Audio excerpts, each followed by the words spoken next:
Hi guys, it's Caitlin and today I'm here to bring you guys my November wrap-up. I read 5 books this month, but I'm only going to talk about 4 of them because I only have 4 of them with me and I can't really remember what the 5th one was. It was something in a long series and I don't remember what it was exactly. So without further ado, I'm just going to jump right into the wrap-up. Alright, so the first book that I read this month was Wonder Woman Warbringer. I gave this book 5 out of 5 stars. It was absolutely delightful little tale of Wonder Woman saving the world, and those are always good when you have a female hero who is a total badass. I love books like that.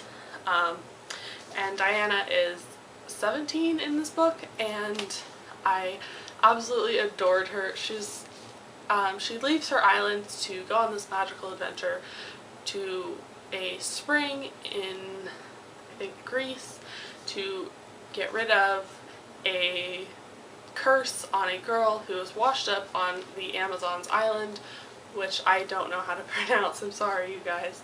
And so she's washed up on the island and Diana has to rid her of a curse by taking her to a magical island spring in Greece. And that is this book, and I loved it. I read it for a buddy read, which was my first buddy read, and I thought that it was absolutely just fantastic. I gave it 5 out of 5 stars. I loved Diana's character. I loved pretty much all the characters. The villain in this story is totally unexpected, so if you love books where you can't tell the ending when it's coming, this is a good one.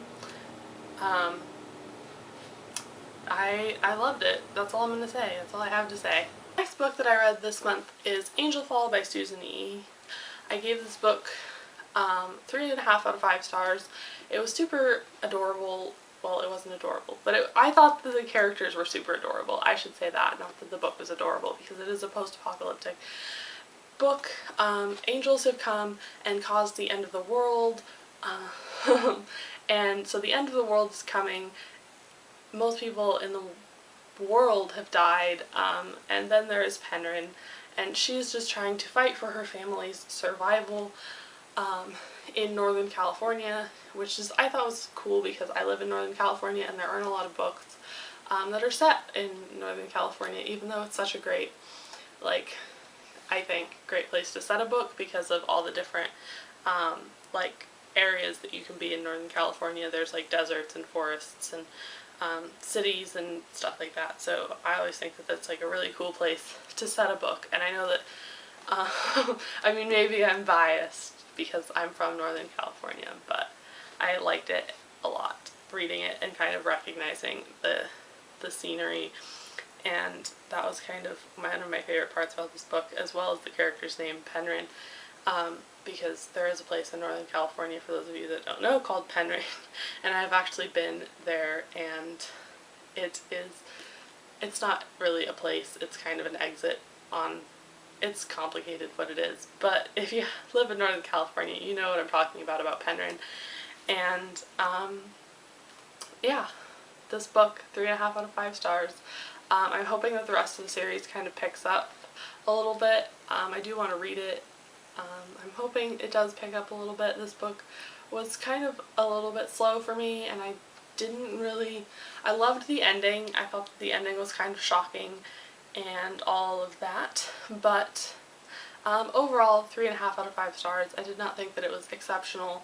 I just thought that it was really good story. I didn't think that the writing was exceptional. I didn't think that there was anything particularly exceptional, but the characters were adorable.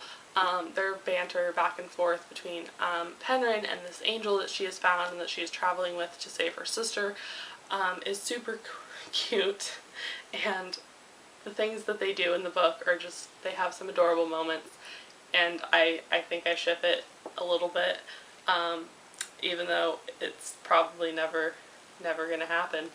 I don't know, I probably shouldn't say that the Megas, but that's just my thought. I don't know if it's gonna happen, but it's not a spoiler in that second thought. But anyway, Angel Fall by Susan E. I would definitely recommend this book if you like post-apocalyptic or Angels, or if you enjoyed The Mortal Instruments, because it's kind of got that, like, I don't know, I just liked it and it kind of reminded me of The Mortal Instruments. I don't know why, but it did. Right, and the next book that I read this month was also a 5-star read, and that was Milk and Honey by Ruby Kaur. I'm still not sure if I'm pronouncing her last name correctly, but I loved this book. I thought that it was very beautiful and well written. I mean, it's poetry, so I mean, that's subjective, but I thought it was very well written. I thought the poems were absolutely beautiful. This book is just, I couldn't put it down. I read it in like 2 hours. I don't know if that's how you're supposed to read poetry. I've never read poetry before. Ruby Kaur, so the fact that she's making me love poetry is, well, I have read some Robert Frost, but the fact that she's making me like love modern poetry and something other than like Robert Frost is awesome, and I really am now like excited to pick up more poetry, and I really think that that's awesome, because I think that poetry is awesome, but I just think I didn't find like the right person to kind of get me into poetry, and this book is really, and The Sun and Her Flowers really got me into poetry.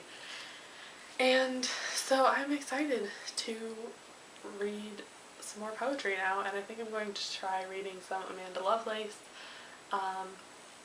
The Princess Saves Herself in this one. We have it at work, and I think I'm going to pick a copy up and get started on that one.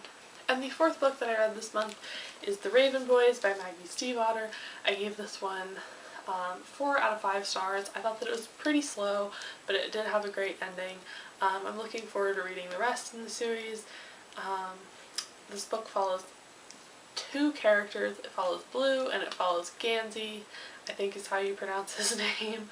That's how I pronounce it. I don't know if that's how you're supposed to pronounce it, but that's how I'm going to pronounce it.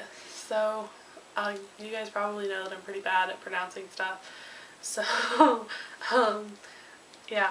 But it follows those 2 characters on, and they each kind of have their quest. Blue is from a family of psychics, and she is not psychic, but she kind of amplifies, so she's trying to kind of figure out how she knows Gansey, because she sees him on the spirit road, and which means that he is going to die, or that he is her true love, and she's kind of trying to figure out which one it is. So there's that part of it, and then there's Gansey, who is on the search for this dead king who will supposedly, if found, grant a favor to someone, whoever finds him. So Gansey wants that favor, and so he is on this search for the king, and their paths cross, and this follows their all their interactions and their quest, and how they kind of become friends, but not really, and the other characters are some of Gansey's friends, and I actually particularly liked Ronan. I thought that he was great. He was just kind of such like a dark character, but he was just so funny, and I loved him, and I cannot wait to read the rest of this series. I did not think it was as good as everyone said it was going to be, but this was my first Maggie Stiefvater book, and I will definitely be picking up more Maggie Stiefvater. So, job well done on that. Alright, so those are all of the books that I read in November. It is officially Christmas month! I am so excited for Christmas. If you guys are also excited for Christmas, leave me a comment with what books that you're most excited for to read in December, because it's Christmas and it's a book month, or what books you're hoping to get for Christmas, or anything Christmas related, or holiday related, or just December, winter related, because I love all of those things. So I will see you guys all in the next one. Bye!